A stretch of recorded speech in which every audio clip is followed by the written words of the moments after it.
Okay, maybe let's start at least with a round of introduction. Because as you probably know, we have two brand new CAC members who are going to be going to us for the remaining the rest of the project. Yeah, just wanting to kind of fill out the CAC a little bit and have some kind of weaning. So really thankful for both Alex and Barry for joining us. They bring really interesting kind of perspective and all have them introduce themselves. But maybe, yeah, we can start over here and then you guys all want to introduce yourselves and kind of how you, I don't know, maybe like how you learned about this project and who told you to sign up? Who told you to submit an application for the CAC, or how did you come to join this? This is a background to help us all orient ourselves. Yeah, so Alex, you want to start? Yeah, I'm sorry, right as we were eating. Of course, classic. Oh, I'm Alex. I'm on the park board currently, so that's how I heard about it. And everybody's really quiet, so I just lost here. But I was pretty excited. So especially after the kind of the community outreach stuff that we did that night, I didn't know that you guys needed to fill this spot. I was pretty excited about like the work that went through. So I get to Shelley hosted a community conversation with the Parks and Recreation. Yeah, great. Yeah, super insightful.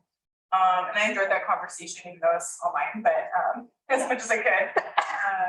And so yeah, just hope to be reflective. And you live in Sandy or nearby? I do, just off of 211 and Webster.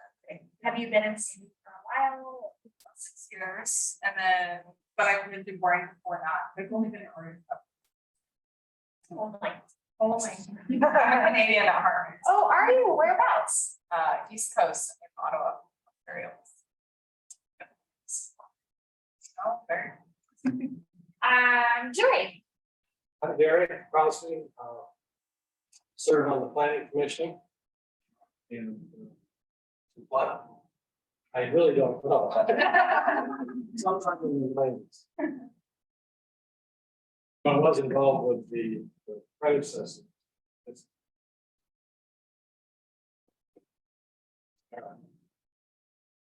Was Tamara a staff? She was planning. Okay. Yeah. Yeah. And yeah, 2040. It's 2040. 2040. The 2020 plan? I would say from 2040 for 27 to 2040. Oh, nice. Whoa, I know. I don't know if I made that decision, but ambitious. Carrie, have you been a resident of Sandy for a while? 32 years. Great. Well, we're looking forward to having you part of this process, and I think it'll be really interesting to also learn from you and see how this works in comparison to what you experienced in the last comprehensive plan update, and yeah, what worked, what didn't work, whatever you can remember. Yeah, exactly. Yeah, Amaya, what's your question? I'm Amaya. No, honestly, for now, I want student representation. I've lived in San Diego for 17 years.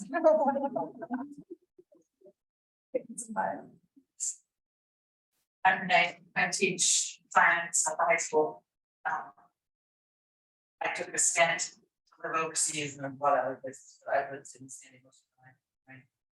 I think those will remember of my family. I'm the 5th generation in San Diego. So, wow. Ate all that up. Lots of stuff I've not made. And I found out about it. I'm no busier than anyone else. We're all busy. I'm busy and have been trying for years to figure out how to be more connected with Sandy, because I think it's such a great place. And I think there's so much that needs to be done, but I have no idea how to do it or how to help. And in a fit of, I mean, in late night. Yeah, I don't know, drinking wine, sitting out of that, let's just do this. Yeah, Congress, so I signed up.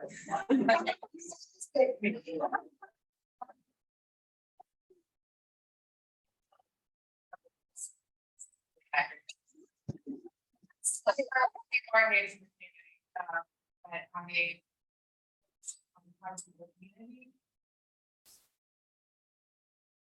A lot of people are doing it. So I'm now a project manager, Wow, but I do. congratulations. Thank you, and also, thank you, but I'm here, I think, because of my experience with affordable housing and community planning, community engagement. And I've been living in Sandy for almost a year, but was raised just on the other side in Austin. So often, yeah, but this has always been a place where everyone's and My name is Melissa. I've lived in Sandy for 20 years, previously fresh and then actually out of Washington. Similar, came across the application online. I thought, oh, well, that sounds interesting because again, I've lived here so long. I don't work here. I actually work in Tualatin. So I wanted to be more involved. Yeah. And this just felt like a great opportunity. I'm Shannon. I was probably looking on Facebook and saw it or something. And it was funny because I was looking for opportunities to get more involved with the community, and I was kind of gearing more towards community service. And when I saw this, I'm like, well, it'd be really interesting to know what's going on in Sandy in a sense. And I've lived in Sandy for 3 years, so it's a good way to more connected with what's going on in the community in a sense. Excellent. Great. What I'm hearing is Facebook and wine are the keys. Yeah. Getting people. Okay, do you want to start? All right, so, thank you all once again for being here. I know it's a really beautiful summer evening. Probably everyone had big days of work and other things, so really appreciate your time here always. So our agenda for this evening, you guys have received probably a pretty hefty packet. And so we'll be reviewing all of the materials in that. I'll start with just a brief update on the project, and then an update on basically all the work we've done since we were here together in May, 2 months ago, 2 months ago. So we'll give you another kind of final update on all of the outreach and engagement that we've done. Where did we go? And then also a bit of what did we hear?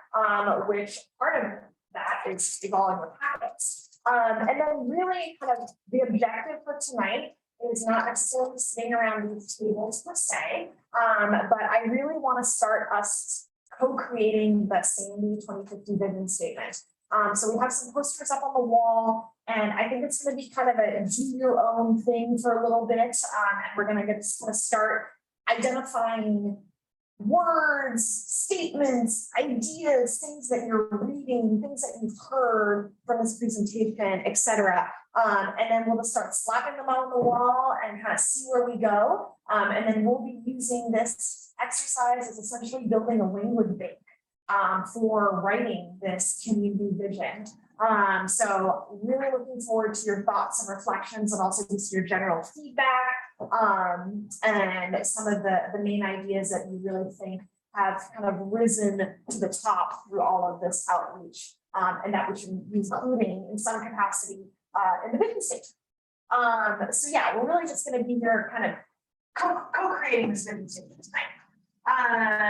And then we'll have some time to just kind of walk around and look at each of the boards together and see what's up there, and if anybody wants to talk about why they think this idea or this statement really resonates with them, we can do that. So that's our agenda this evening. Anybody have any questions about it or? No? Okay, good. All right, project updates. So because Jerry and Alex are here, I think it's always kind of a nice refresher. We kind of forget what we did last time we were here and where we're going. So here's just a nice flow chart, the vision and the comprehensive plan process. So as we recall, we kicked this off in the spring, and there's two kind of big things concurrently happening at the very beginning of this process. First, it's developing our vision statement, And second, it's really collecting and assessing all of the data and trends and forecasts that go into understanding land needs around housing, around parks, around economic development, et cetera. So you had a number of background reports that you reviewed around all of the various topics that we have up on the wall. You took a look at those in spring. At the same time, there's also an economic opportunities analysis and a housing needs analysis. These are technical documents that are being created by Echo Northwest, who's one of the consultants. And they're putting together interesting data around trends and forecasts for housing development and economic development and economic opportunity.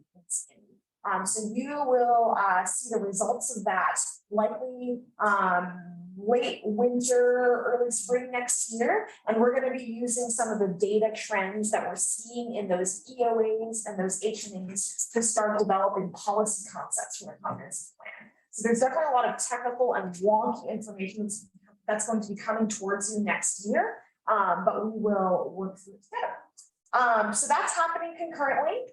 All of that leads into the development of goals and policies. So goals and policies are rooted in the community vision statement that we are co-creating.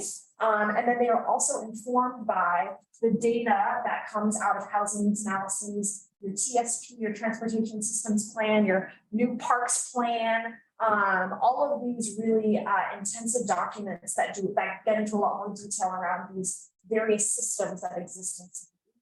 We'll be really taking those and formulating new goals and policies. And then that leads to the comprehensive plan. And then essentially the document consists of the vision statement. It consists of a bit of context for all of the different themes or thematic areas, as well as the goals and the policies. I think at some point in this process, it will be really interesting to you to review the existing comprehensive plan and get a sense of what that even looks like. And hopefully we come out of this process with something very different. So yeah, that is the process. Anybody have any questions about that? Okay. Just so you know, I'll send an email to you guys, since the HNA is going to go before city council on August 15th for Great. official approval. Great. Scope work, so if anybody wants to send anything to the city council in support of that, it has a cost associated with it. Staff should reach. And how do we do that, Kelly? I think it would probably have to go through general party, Okay. but it might not be a bad idea. I was thinking to get support from the CAC prior to that meeting. Certainly. And because how would there's that? a lot of value to go forward with that. Yeah. And I know there's a few council members that already realize that, but I think just to make sure we get a majority, it's money well spent for the future. Great. Is that support an email to Jeff or? I think so. Okay, excellent. Okay. And Shelley, would you mind sharing Jeff's email with the CC? I just want to make a note of that before I forget. Yeah, it doesn't need to be anything lengthy or anything. Yeah. Just to show support from the community, for the administration. Sure. And I think we can even make it separate from the ARPA funds, so it's not even costing the city.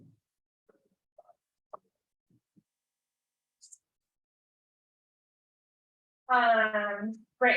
Maybe Shelley, you can send out an email reminder or an email to the CAC tomorrow, just giving them instructions. And you don't have to at all. It's- Yeah, I yeah. have flood works, it's always helpful when Yes. has support. Mhm. And what was the expenditure? It's for the housing needs analysis as part of the comprehensive plan. We have to do it by state mandate by 2025 anyways. And since we already have 3J and Eagle Northwest under contract, we kind of reanalyzed and decided, let's do it now. Yeah. Especially concurrently with all the conferences. Okay. Yeah, so have a comprehensive plan that's rooted in factual data, like housing needs analysis and economic opportunities analysis is really great. In a perfect world, in a perfect sphere world, a city is able to complete updates to all of these technical documents before doing their comp plan. So then their comp plan is essentially an amalgamation of all of these different sources. So yeah, the ability to do an EOA and an H&A around two really hot topics in Sandy especially, is going to be really pertinent when it comes to understanding what is our policy direction, rooted in, so. Okay, so project schedule, I'm sorry that this is so small, but essentially this kind of visualizes what I just expressed. So the community visioning goal setting happens through December 2023. And as I noted, there's an assessment of current and future conditions that is basically ongoing through next spring. And then basically come January 2023 through probably about July or so, we are in full steam ahead in the comp plan. It's going to be a pretty intense time, at least for staff. But we will have a number of CC meetings, and then we will be having touch points with the community at the end of we're going to be working through the comprehensive plan in blocks, essentially, working through two key things at a time. And we will be having a touch point with the community at the conclusion of each of those blocks. So a lot of work will be going in spring. Okay. Update on outreach and engagement. So, Shelley in particular, has been in a lot of places everywhere all the time for the last couple of months. There's been a lot going on. We've had a number of community events. We've had a number of community conversations, and then we have also had an online survey open since about March. So I'll talk a little bit first about our community events. So we had a booth set up at both the two farmers markets, right? Two farmers markets, the Sandy Mountain Festival, the Longest Day Parkway event, and then we also had a big event at the Sandy High School. So just in terms of what we were doing at these events, really the purpose of this outreach was to ask those two main questions. What do you love about Sandy today, and what do you want to see in the future?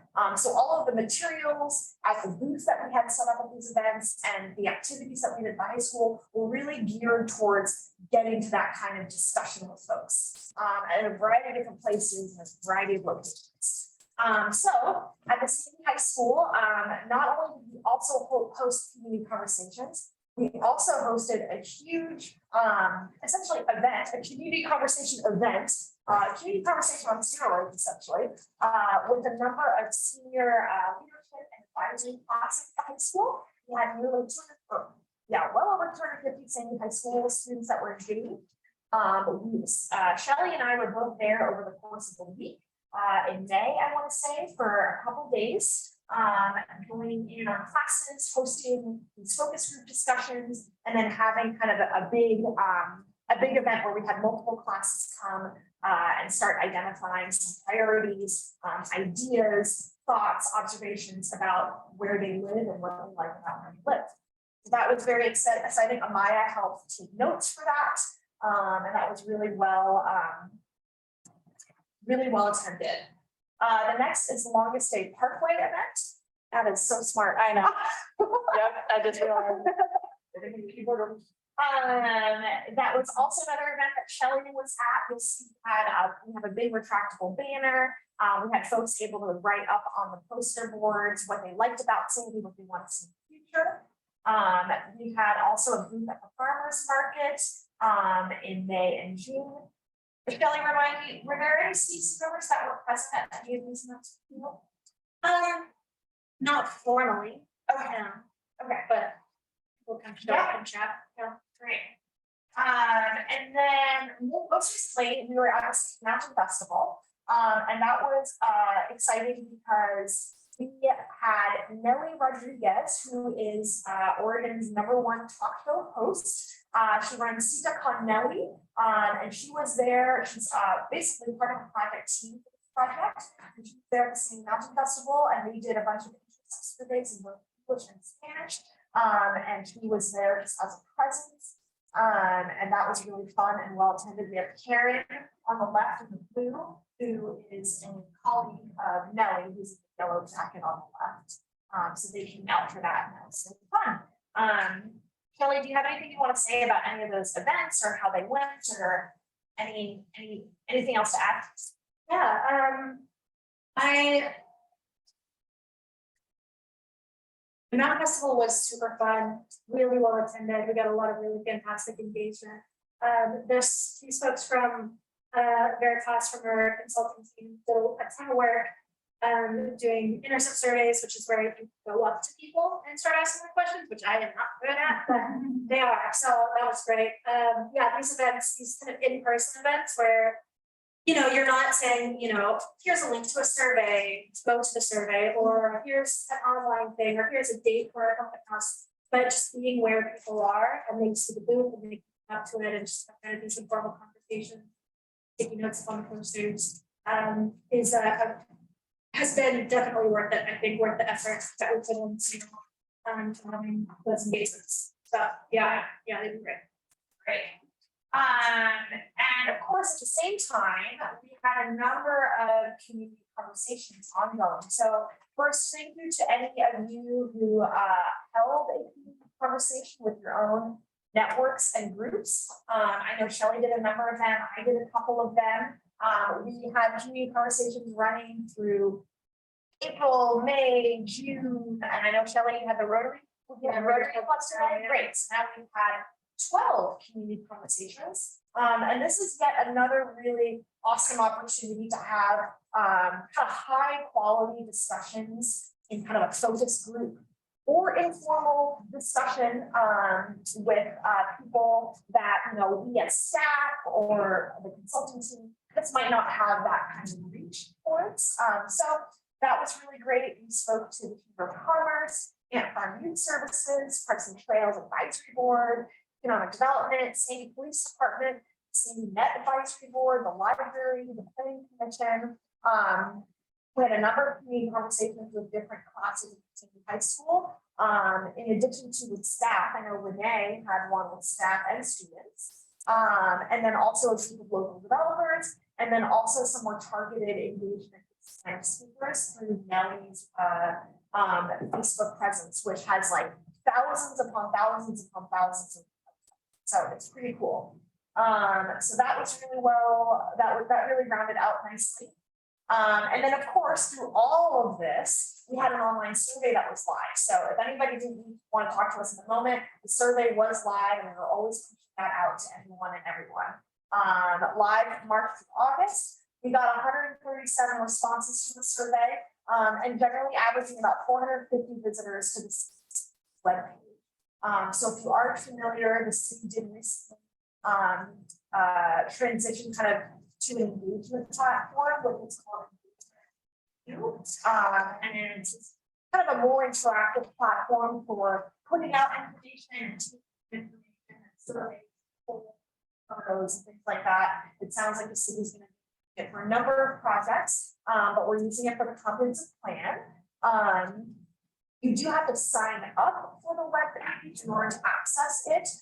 So that may probably, I would say 137 responses isn't as representative of all of the good quality that we got in the events. But that was definitely the webpage itself is really great. It has a ton of information and I think is really nicely laid out. So please visit it if you haven't done so already. Also, we've also put paper copies of the surveys in various places. One of the Avenir facilities, sort of being cognizant of the fact that we need to live at Avenir, aren't regularly online. And also the library, which in that library has been, we've gotten. Great. And then finally, just a quick note on all of our Spanish outreach. So this has actually been kind of going on in the background. And we've gotten a couple of updates from Nellie and Karen who have been working together on this. As I mentioned, Nellie has a really strong Facebook presence, and she basically has been putting out kind of short key questions like, what do you love about Sandy? What do you want for parks and trails in Sandy? What kind of housing do you want to see in Sandy? Kind of think little snippets. She's been putting that out through her social media accounts. And then in addition, Nellie is really well connected with Olga and some other kind of key members of the Sandy community here. And she actually comes here regularly and is part of some informal gatherings at the Vista apartment complex. She goes to the St. Michael's Catholic Church. And he just basically has more kind of a grassroots approach to engagement with the Spanish speaking community. And has been providing us with regular updates on the conversations, and also just helping put the word out about this topic. So really thankful for him in that, and it's pretty cool to have someone like Nelly Rodriguez championing our efforts. So, any questions about what we did? All right. So what did we do with all of this information? Where do we go from here? So I'm gonna hand it over to Natalie, because Natalie and I have been working together on compiling all of the notes that we have from our flip charts, the SWOT analysis that you guys did last time, all of the Post-it notes that have been transcribed and typed up, the survey responses, etc. So Natalie's gonna kind of walk us through what we did and then start identifying kind of what we started hearing, and then we'll move from there. So yeah, now we go ahead. Yeah, okay. So yeah, as I mentioned, we basically took all of that feedback, all the conversations, all the surveys, everything into a massive spreadsheet. And so there were obviously different ways we asked things, right? But we basically tried to bring everything into the two categories of what do you love, what do you want to change? So that we can kind of just see it all in one place. And then I got the joy of, it was great, of reading through all of that and doing this sort of informal tagging process. And so all of the responses, you know, you'd see themes come out of that. You'd see different words come out and that sort of thing. And so that's kind of what brought us to. So this is kind of like fun little, word cloud, word tag. So this is for what makes Sandy special today. So for those of you that don't know, the bigger words are the words that were repeated the most. And so that kind of represents, you can see the words like community, small town, businesses, and Mount Hood among a bunch. Yeah. In there that really. Joe's Donuts is pretty big. Yeah. Oh yeah. No, there was good. Yeah. There was just sort of like Joe's. And so yeah, you can kind of see it's just like a fun little snapshot of Sandy. And so from that, like I said, we did tagging. So basically went through and tried to kind of group these responses into groups to kind of further deduce it. And so I have the list, and it's also, yeah, you guys also have it in front of you. I should grab it. Yeah, but you can see, so nature recreation as one, more parks, green, open space, right? Like people really love that about Sandy, that small town feel, the friendliness, the amenities, Sandy net. I won't read every single one, but just kind of, you know, what people are, why people stay, why people are here. And so it's kind of fun to see. And you know, it kind of gets smaller and smaller in terms of like number of times people talk about it, but they're all important, right? Multiple people mentioned it. And so then on the flip side of things,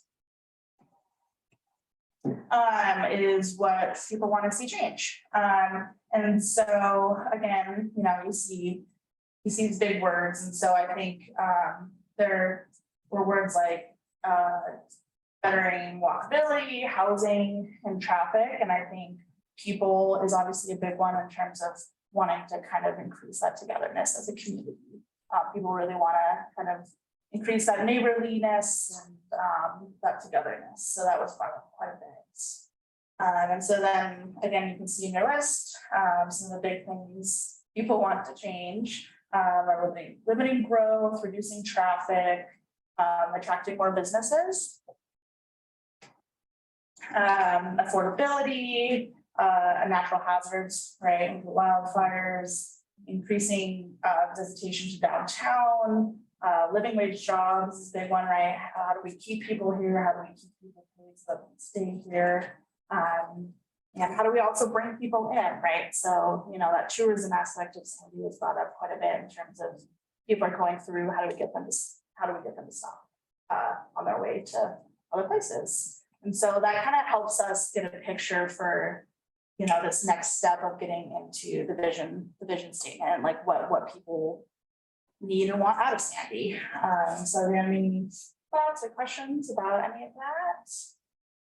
Kind of a lot to take in, so. I'm sure, yeah. Totally.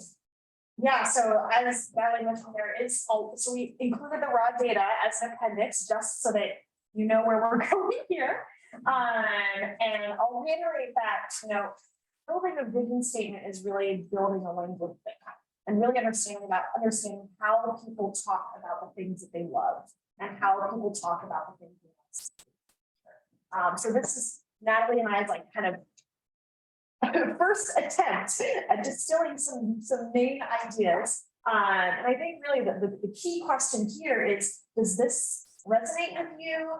Do you, hopefully you had a chance to scan some of the raw data. Do you feel like we're on track? Out of some, especially in the summary here, are there any topics or themes or ideas that are like just a little off from what we see in the raw data, or is it right on track? So yeah, open to basically kind of having a loose discussion about that, and then any general ideas or reflections on anything you read or anything you heard.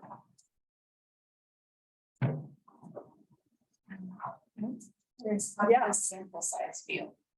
How did the sample size feel? Like the responses, did it feel like it was a good response? I think so, yeah, certainly. And of course, this is entirely qualitative in nature, and is completely meant to be. The survey is not at all meant to be statistically significant.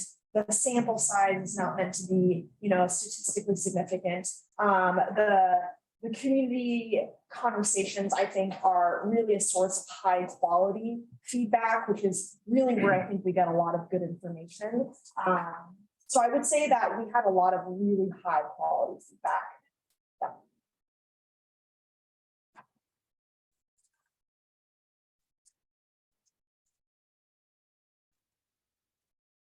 Curious question. Yeah.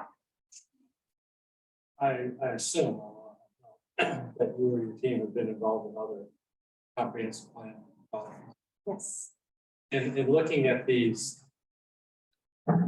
they seem to me to be what you would expect out of any community, Yeah. about anywhere. So am I sort of right on that? But, Yeah. I mean, there's a few things that just I was curious how.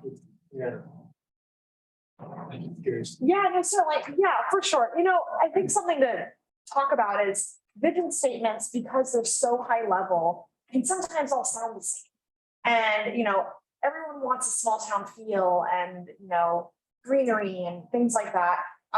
What I have found to be the most impactful vision statements are the ones that have like specificities built into them, where they're talking about really like key places in the community or key things about the community that when you read it, you're like, oh, this is Sandy and this is nowhere else.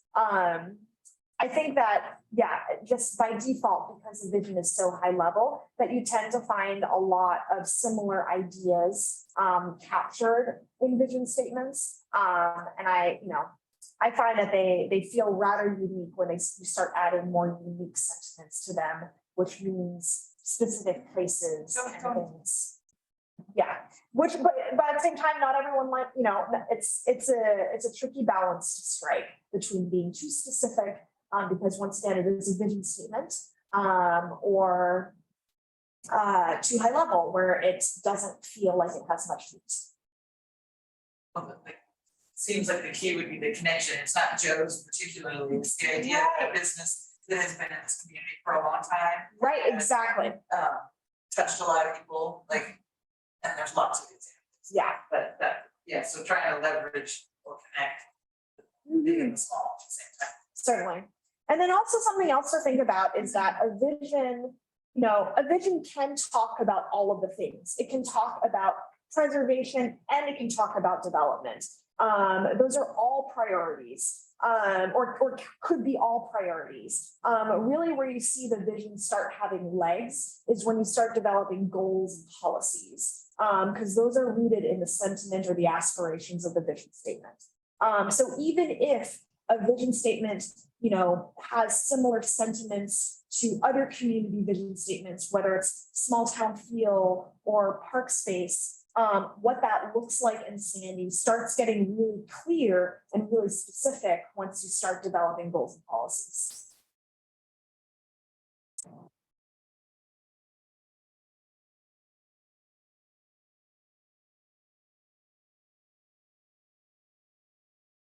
Did anybody read anything that was fun or interesting or made you scratch your head? Who wants an alien park? An alien park? It's like, I must have been a little child. I was from Slow State Parkway, we had all of the kids on bikes. Okay, interpret as you wish. Love to know what I didn't even with that, you know, yeah, the big things was recreation, yeah, community benefits recreation is, you know. And I feel like I'll just add kind of part of the path last slide.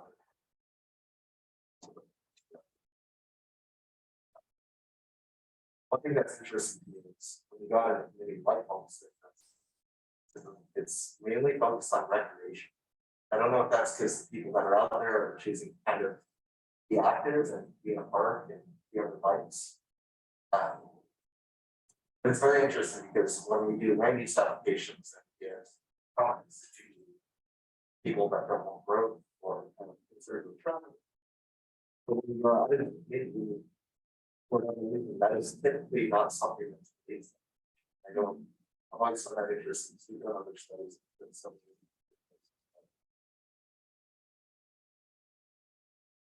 I don't know what that means, but it's very interesting.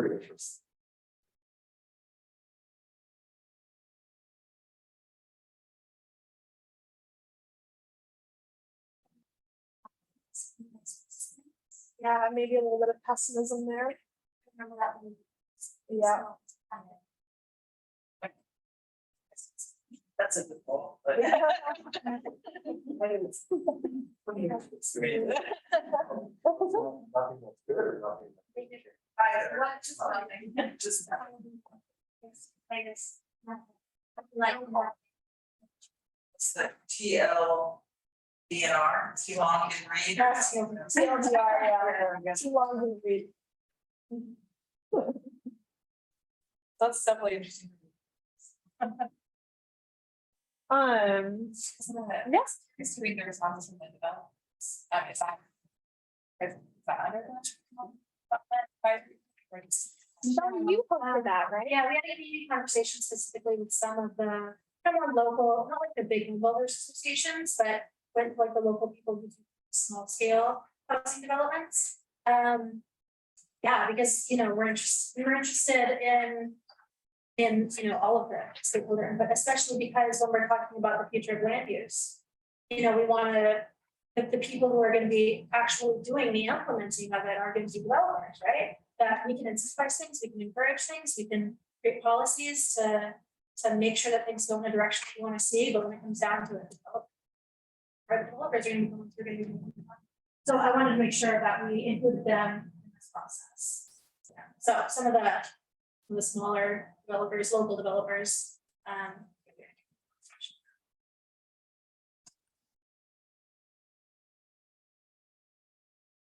What's the general takeaway? that they would like to see kind of more collaboration, kind of a more collaborative spirit.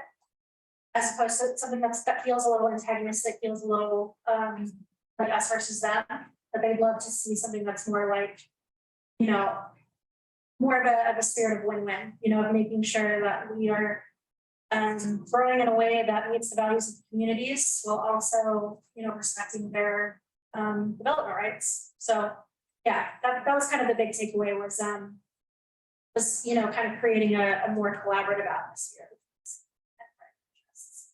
Developers a scary word.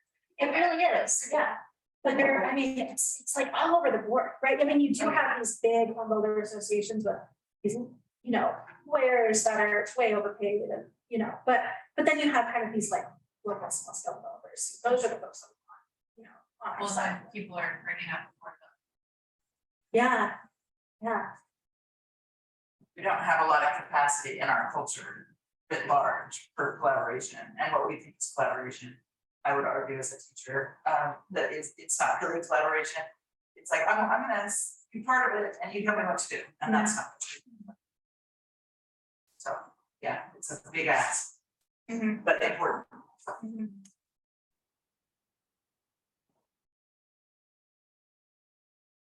Amaya, do you have any other reflections or things that you heard during the events at the high school? Is there anything that we recall from that? There's a lot of like people who, students like hanging out outside of the. Yeah. Right. And so, and I think some people ask for like more arcades, like things like that, like big areas for students, specifically like high school and out. That was a big one. You know, something I remember a couple students saying, and then I actually heard it again at the ant farm, but I think there was a group of students that were like, you know, what I really love about Sandy is the flower baskets on Main Street, or just like how beautiful Main Street looks. And then I heard the exact same sentiment. I think it was the Ant Farm Advisory Board. It was like, you know, it looks really nice in Sandy, this flower baskets. Yeah. So I just, something that I was like, oh, wow, I have heard that from a student. And heard that from a marketing board. Yeah, one big thing that I think was really illustrated why it's so important to include youth in this process is that in one of our conversations, one of the students brought up the importance of sidewalk connectivity and how there are parts of the city that don't have sidewalks. And I asked, like, what, you know, where are the streets that don't have sidewalks? And they knew off the top of their heads exactly what blocks needed sidewalks. And that's because they use sidewalks, right? A lot of them don't have cars, they still walk or skateboard or ride their bikes. And so having that perspective of these people who use this facility, you know, is so important to capture. Yeah.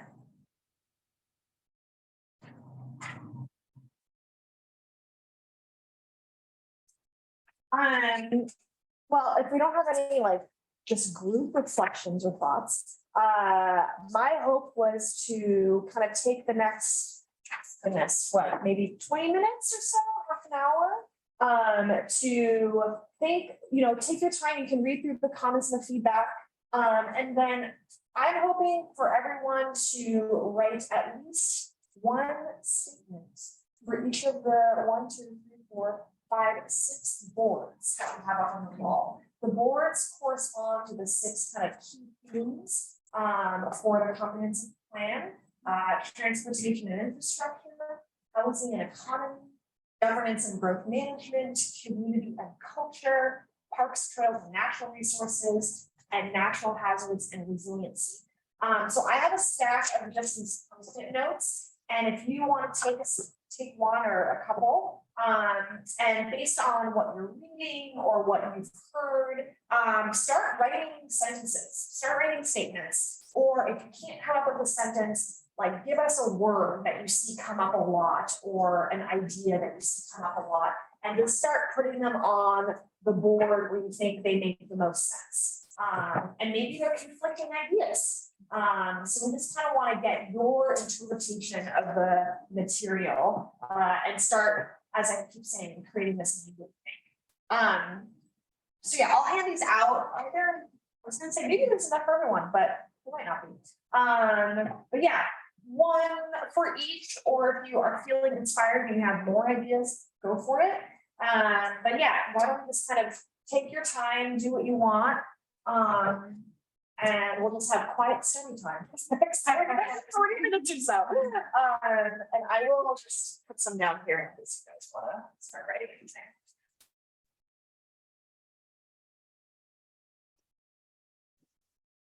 And Kelly and Natalie and I, like we could also do the same thing. Do I get some? I have lots of pins. Yeah. I'm sorry, what was that? No, yeah, shoot that. What's a pen? I have literally a whole bucket of them. And please feel free to get food if you haven't gotten food yet. Oh yeah, we're gonna have extras and Everyone's grab kind of should bring salt and other hot cookie or two.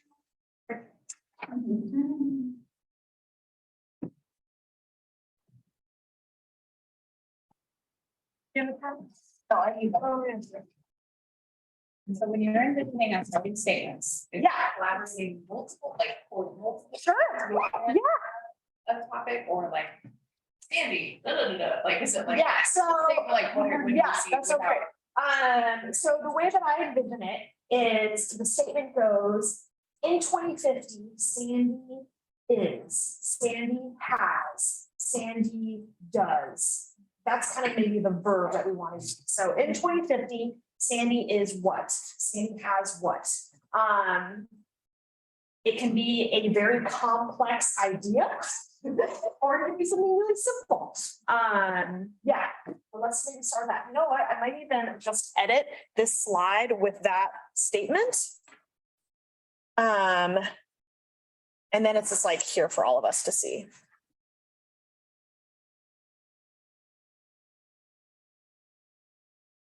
How do I go back to my, there we go.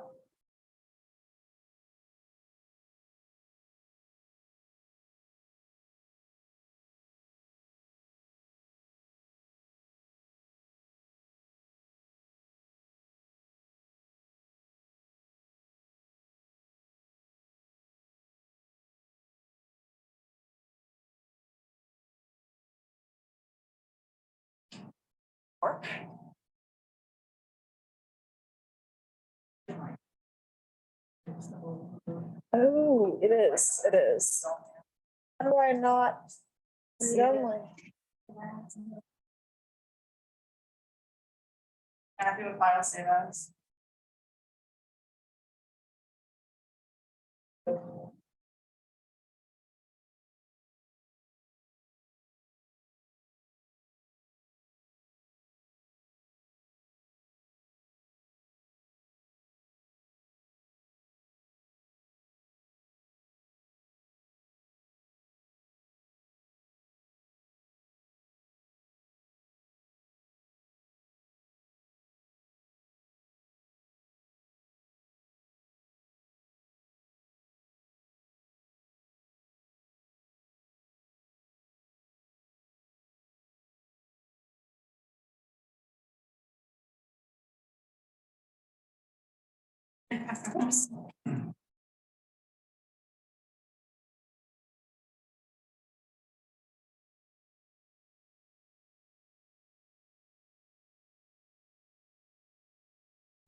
My apologies, that the text is so small. It's hilarious how small it is.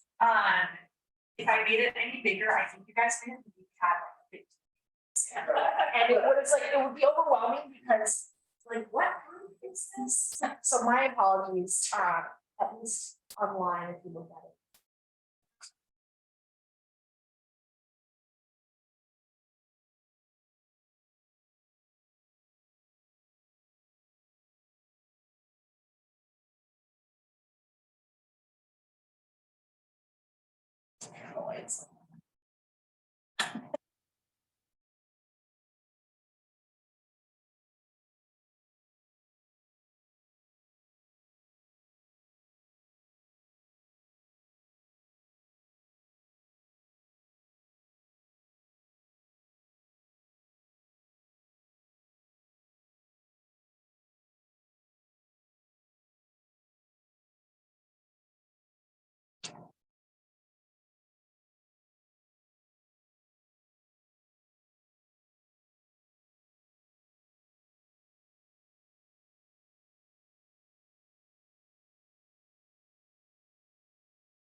I would say put the sentiment like wherever you feel like it fits best.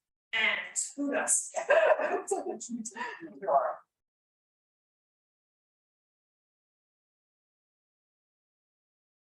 I know, it's kind of hard. I can tell you that. Yeah. I have to usually walk away. Right. I'm gonna think overnight. Yeah, yeah. My thoughts. Yeah. Like, I don't. Like, it's buckets. Totally, yeah, I know, you're coming out of left field for sure. Yeah, and all of these buckets essentially cover, can cover a variety of different topics. Are you training people who will do this? Not for one business? Yeah. Encompass all of it. Yeah, well, actually, it's a really great questions that I want to talk about as a group. And, the vision statement, it could be half a page, 2 pages. The vision statement could be organized where there's a couple sentences underneath buckets, or not. So that's a question. I think for the purpose of the comprehensive plan and thinking about linking the vision to goals and policies, it would probably be nice to have a couple statements that feel associated with buckets. But how we organize that on That'd be more of a mission. Like. yeah, which essentially the vision is like a mission. But it would be a bit longer. A mission statement is usually a sentence or two.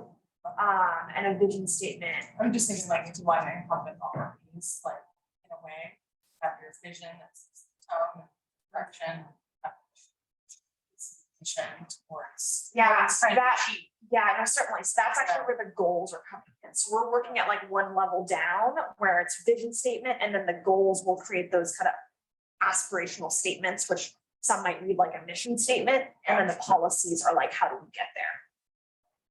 Well, yeah, and some vision statements do have it kind of separated by these buckets. Like, Yeah, will be definitely. like, they'll have like an introductory sentence. Like, Sandy has a vibrant economy.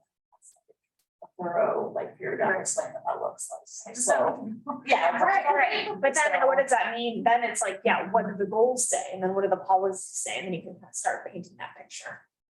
that's not just. Directly at it.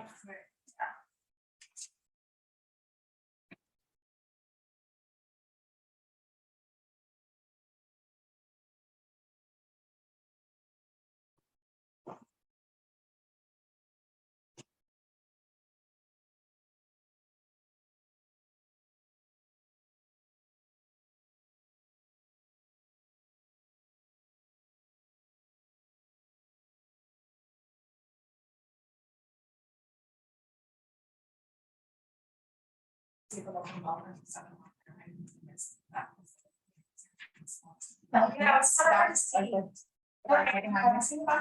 Yeah, to a very top one. It's in the appendix. The very first.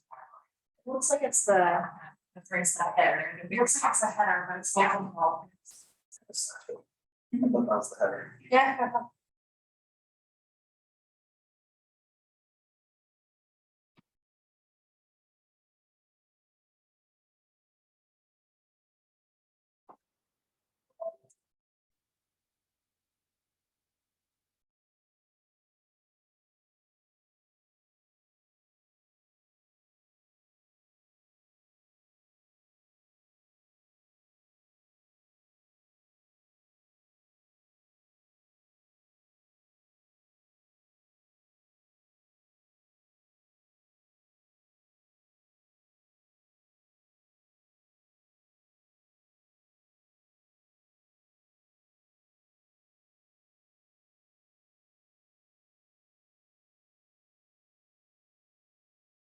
Michelle, you did the thing where you like wrote them all. Yeah. And then, I have a little bit of an advantage, so yeah, you're instantly familiar.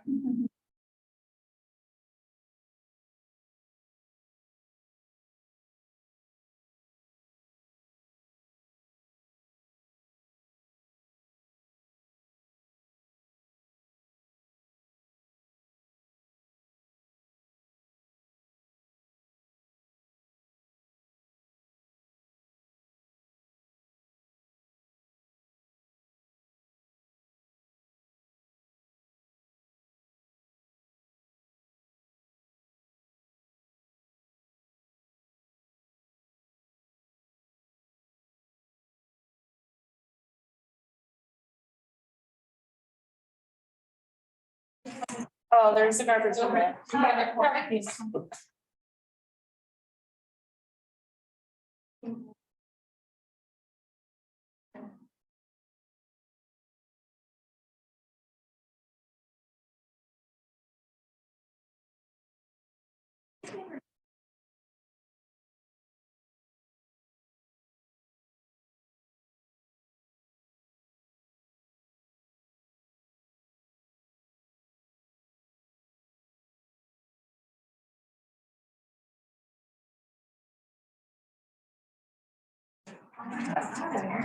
I'm just dying. I think it's better.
Are people feeling it's working? Things?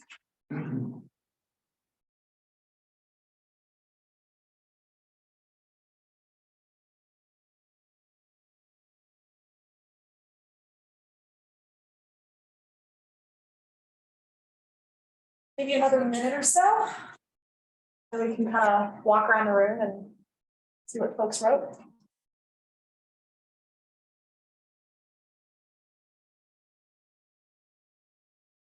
Mary and Alex, I really appreciate you jumping in on all of this stuff. I'm totally blind.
Okay. Great. Lots of sticky notes in the boards. Can we scroll around and see what folks wrote? No one has to own it if they don't want to. But yeah, let's do that. Let's start over here. Photos of this too. Want to stay, don't worry. I'm happy to just read them out loud too. Yeah. To transportation and infrastructure, I'll start up here. Sandy provides high-speed internet for all residents, closing the digital divide. In 2050, Sandy has increased walkability and has well-developed and maintained sidewalks and roadways. Sandy plans for future growth and access for citizens and guests. Sandy's neighborhoods are connected across Highway 26. Something about the trolley. In 2015, Sandy has created the infrastructure to support a growing community. In 2015, Sandy has expanded areas of the highway that were high in traffic, these communities, and allowing for the city to grow more comfortably. In 2050, Sandy has a working, extensive public transportation system. Traffic is manageable, and there are appealing car alternative options. We are known nationally as a pioneer in fiber optic internet as a public utility. That's cool. In 2050, Sandy is an engaging and seamless stop on the way to and from that hood. Cool. Anything to say or add about any of those? Okay. Housing economy. In 2050, Sandy has affordable housing units and proper wages. Sandy supports affordable housing and good jobs. In 2050, Sandy has more housing options for young adults and lower income families, creating a better balance in our community. In 2050, Sandy has affordable housing options to support the growing community. We have a healthy variety of locally owned businesses that offer family wage jobs. In 2050, Sandy is a safe and affordable place to raise a family. In 2050, Sandy is a community where 50% of employed people work within the greater geographic area. Nice. I don't recall, but I think in one of the background reports, there was like a little commuting graphic that said how many people left Sandy and how many people worked in Sandy. I forgot what the numbers were, but that was yeah, it's interesting. Yeah, it really low. So everyone, like commutes out. It's like only 18. Yeah, I'm probably a lot of them work from home. And the dog, yes. Yeah. Yes, this is the thing about work from home, fiber optic, transportation, traffic, all these things. Okay, governance and growth management. In 2050, Sandy has a small town feel through a thoughtfully developed downtown, creating a tourist draw. In 2050, Sandy has growing businesses and tourism while still maintaining a small town feel. Sandy coordinates all stakeholders in managing growth to respect environmental spaces and support businesses and infrastructure to accommodate smart growth. We grow and develop according to our specific community values. In 2050, Sandy has grown to support demand, but has retained a close-knit feeling. I love these kind of sentiments that are like trying to balance two sides, you know, it's the crux. In 2050, providing more opportunities for business owners. People like to stop and shop on their way to the mountain. Like it. In 2050, Sandy has beautification of the downtown area, from building facades to greeneries to signs, etc. In 2050, Sandy is growing within its limits, land, financial, infrastructure. Anything to add? Any thoughts? Yays or nays? Community culture. In 2050, Sandy has built community recreation areas like a YMCA and a pool. Sandy's downtown showcases local public art. Sandy has a distinct local identity and is known region-wide for our business, recreation, and governance. In 2050, Sandy has created community programs for children and teens that keep them safe and involved in the community. Sandy is a small town community committed to collaboration and universal thriving. In 2050, Sandy has a community recreation center to support local artists and community gatherings. In 2050, Sandy has a sports complex offering local recreation sports and opportunity to play and grow as a community. In 2050, Sandy has a close community with a neighborly feel while still promoting. In 2050, Sandy has a vibrant multicultural flavor to it. Clearly some themes here about an upcoming sports.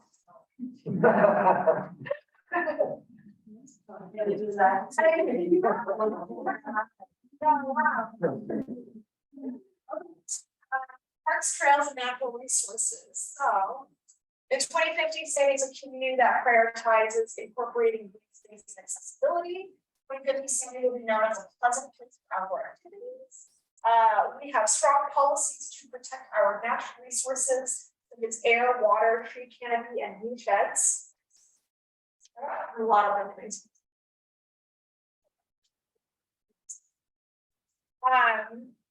City creates outdoor recreation spaces like Tingle Creek Trail, and connects residents and guests with these areas. Why? Health. In 2050, Sandy has a trail system that connects more areas of town. 2050, Sandy will have a variety of clean and accessible parks, trails, and recreation. Cool. Anything else to add here? This is good. This is like, this is what we need. Yes. All right, last one, natural hazards resilience. In 2050, Sandy has a specific plan to prevent or decrease natural hazards and an alert plan for citizens. This is not a statement, but rather a question. Vegetation/tree canopy around houses while promoting fire-safe landscaping practices. Question mark? How to do that? What was that? Education. We have plans in place to mitigate the risks of wildfire encroachment. In 2050, Sandy has infrastructure, roads, emergency plans, etc., to buffer against environmental hazards and natural disasters. Sandy is prepared for earthquakes and wildfire threats and supports our community members learning their role in this endeavor. Why is resilience?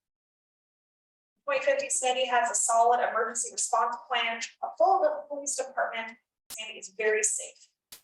In 2050, Sandy has a comprehensive emergency strategy plan in place. And in 2050, Sandy will have developed plans for all community members in case there's a natural hazard. The city will be prepared for hazard and will have a proper response to help protect the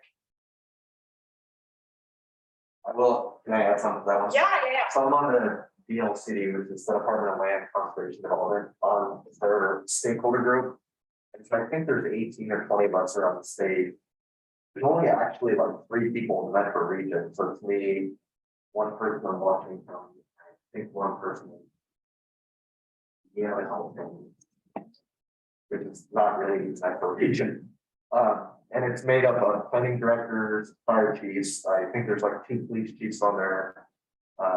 And then some special interest group people, and then some natural resource protection folks.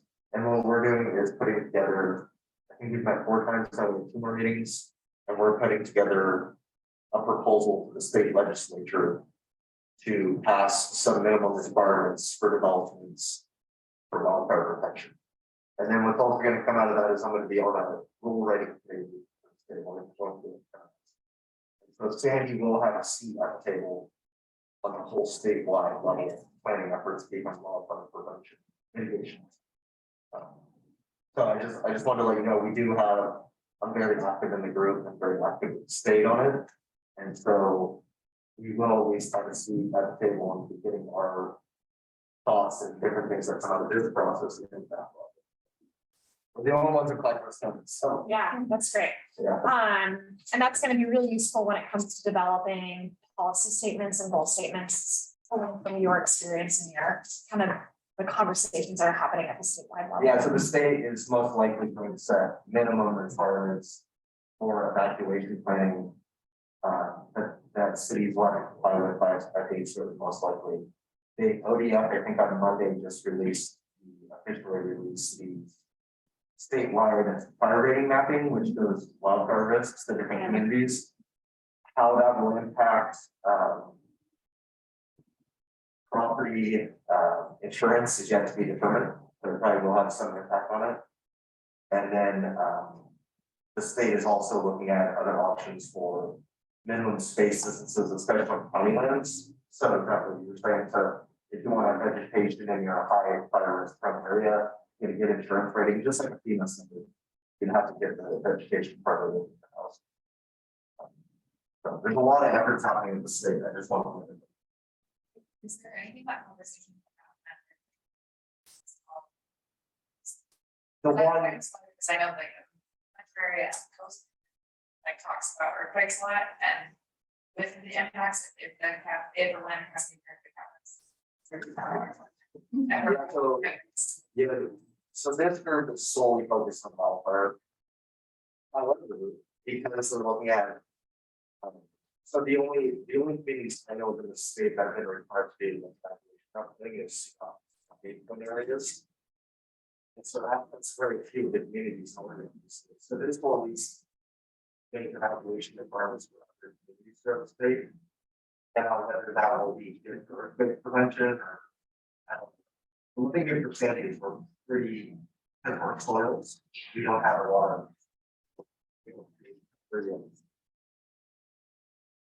Starting in like Damascus west. Around the pretty much. They kind of a very low. Off the outstanding, you don't.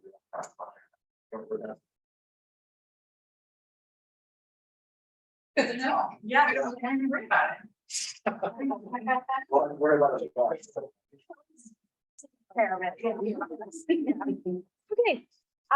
thanks for that. I appreciate all of you like digging into the raw data and just putting out some statements and some ideas on the board. We have 15 minutes left, but I don't know if we'll need all that time. Yeah, let's talk about next steps and kind of where we're going from here. So we're, see every other month or so we'll be meeting in September again. It will likely be the September 21st date.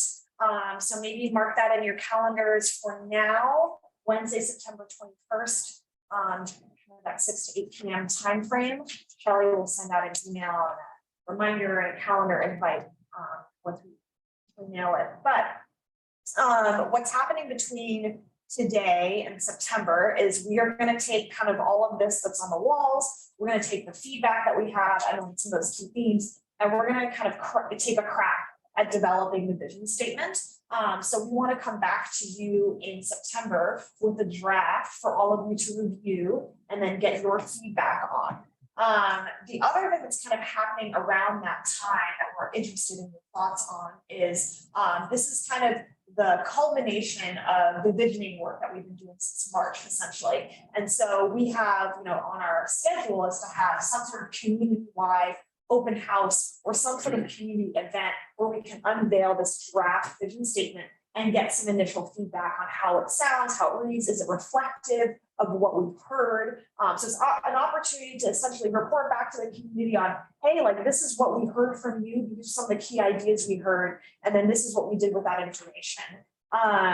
We as staff and the team were talking about having an open house in September, like a standalone event. But we're also open to other ideas if you have them, whether it's a standalone event or if it's an event that happens in conjunction with another event that's ongoing. The vision statement, will certainly have an online survey open so people can read it online if they want to, et cetera. I think it's big enough that it like warrants its own open house of sorts. Of course, at COVID, after COVID, not necessarily the precautions around COVID, but just the community exhaustion that people feel about going to things that, an open house and things like that, we're really cognizant of. So we would very much do our best to promote it through all of the channels that we typically promote these things through. And our hope is that we get some level of participation in it. Curious if you think we're on the right track, if you're like, no one's going to show up to your open house. If you had also we're asking our CAC members to also share the information out, like the promotion and welcoming folks to review the draft vision statement. Open house and learning about this process also lies in each of us in getting our own people out. I guess, how does that sound? Do you feel like it sounds doable? Do you have other ideas? So Yeah. the Sandy Mountain Festival was extremely well. Yeah. And I think it was, it was. Yeah. Granted, that's very different than mission statement. Totally, yeah, Uh, yeah. But. Yeah. Yeah, I mean.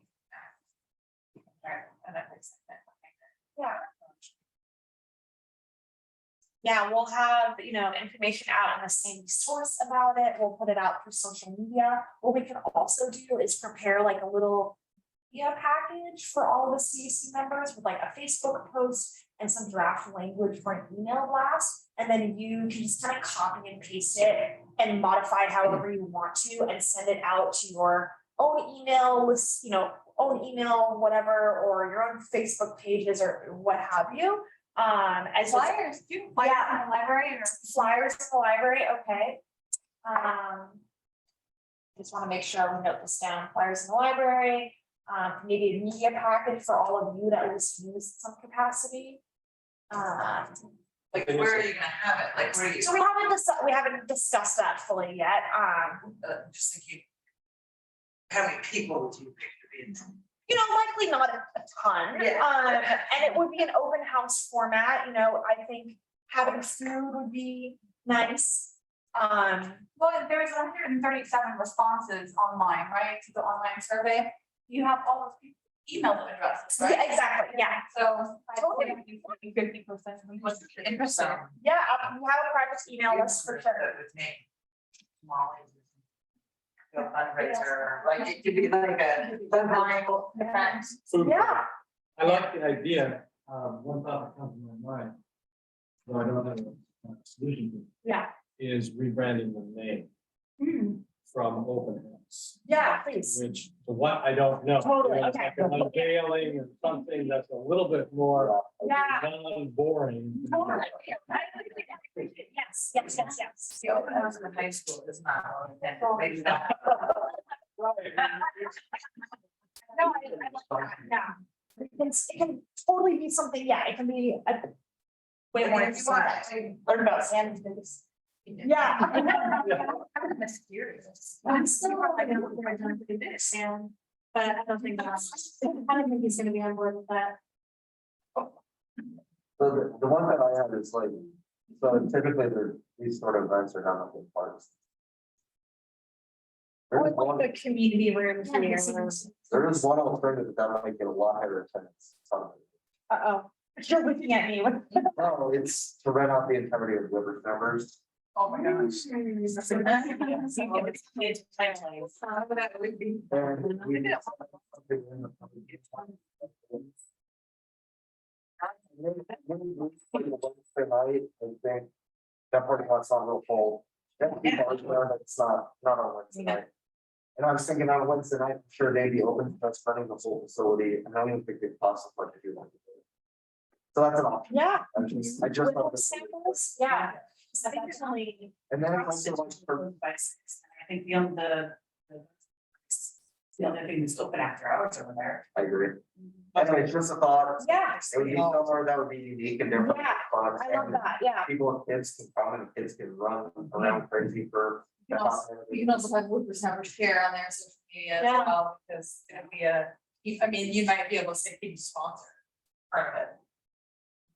It's a good idea, because I think it also, to some degree, will portray what we want Sandy to be like. Yeah, So people are there, they're having fun, they're using house. yeah. Said, They have What? all in there. Yeah. you can tell, to say, don't you like this? Yeah, that's great. This is kind of what this plan, this project is now. It's kind of ensuring these things, going down the road, so that puts the burden on the community to produce, and not so that 5 years from now or 10 years from now, they're saying, Yeah, but back then in 2023, you promised us. And what, in coming to the open house, what do you want the community members to do? Would there be like input, places where they could say, how strongly do you agree with the statement? And Yeah, exactly, yeah. I mean, it's part unveiling the draft vision statement, so getting that feedback on this draft vision statement that will inform the comprehensive plan. And then, yeah, I mean, we would have to talk about, we haven't put a ton of thought into like just the plan and organization of it, which we certainly will. But the idea is to have some sort of interactive thing where folks can read something and provide feedback, whether it's, Post-its or something more engaging than that.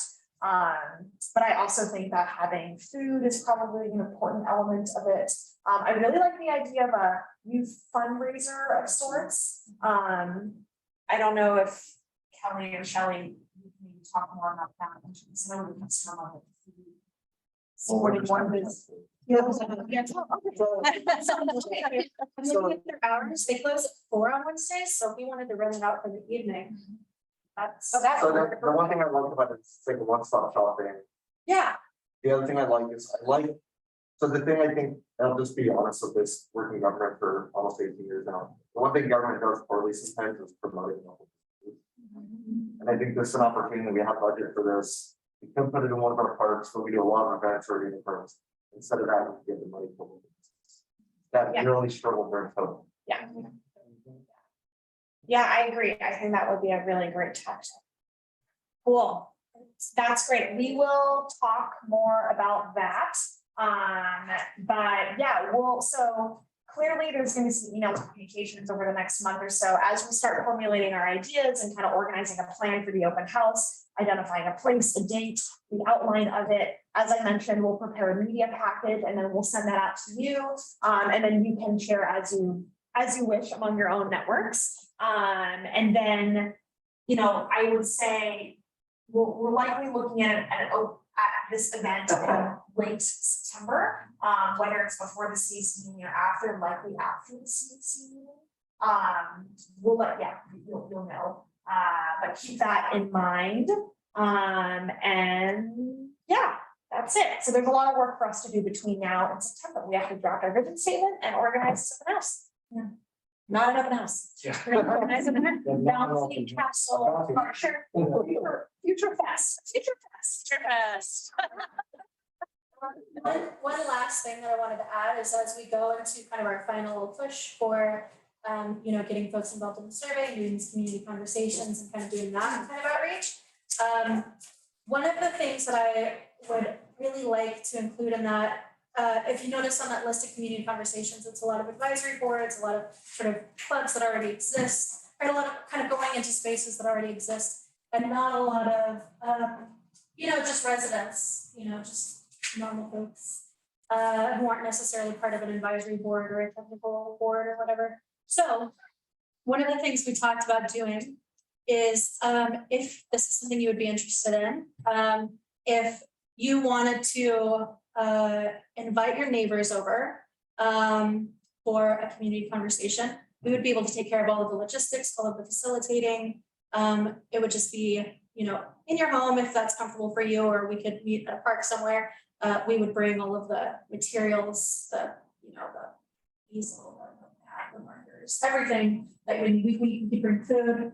We already identified that wine is a great thing, but I don't think you can pay for that. So if you want to display that, that would be cool. But if that's something you'd be interested in, if you have a group of neighbors, or some friends that and wanted to just have something, at your house or in an outdoor space in your neighborhood, we would love to kind of work with you, and we'd be able to provide all of the facilitation for that.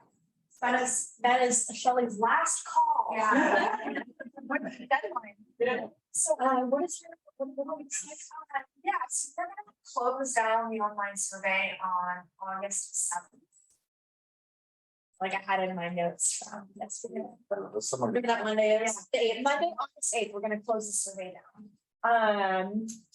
So we are still collecting feedback, but honestly, like, if you have a community conversation that can happen into like, that's fine, we just want the notes right away so we can code them and include them in the compilation of the feedback. So August 8th is essentially our deadline, but there is a bit of wiggle room for that. Okay, 8 o'clock, almost on the dot. Thanks so much. Have a great night.